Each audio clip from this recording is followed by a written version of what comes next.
వైద్య విద్య కోర్సుల్లో ప్రవేశానికి కేంద్రం నిర్వహించే నీట్ ప్రవేశ పరీక్షను తమిళనాడు పూర్తిగా వ్యతిరేకిస్తుందని ఆ రాష్ట్ర వైద్య ఆరోగ్య శాఖ మంత్రి విజయభాస్కర్ తెలిపారు. ఈ అంశంపై తమిళనాడు శాసనసభలో జరిగిన చర్చలో పాల్గొన్న డీఎంకే సభ్యులు నీట్ పరీక్ష పేరుతో కేంద్రం రాష్ట్రాల హక్కుల్లో జోక్యం చేసుకుంటుందని ఆరోపించారు. రాష్ట్రాల స్వయం ప్రతిపత్తిపై ద్రావిడ నేతలు దశాబ్దాలుగా చేసిన పోరాటానికి నీట్ గొడ్డలిపెట్టిలా మారిందన్నారు.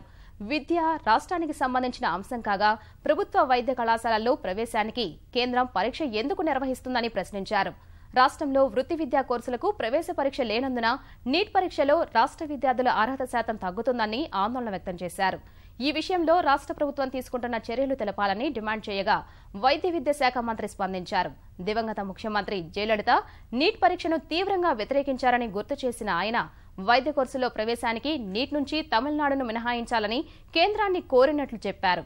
నీట్ను వ్యతిరేకించడంలో వెనక్కు తగ్గడం లేదని స్పష్టం చేసిన విజయభాస్కర్ ఫలితాల అనంతరం తమిళనాడులోని వైద్య కళాశాలలో ప్రవేశాలను ఎలా చేపట్టాలో నిర్ణయిస్తామన్నారు. విద్యార్థులకు నష్టం లేకుండా తగు జాగ్రత్తలు తీసుకుంటామని హామీ ఇచ్చారు.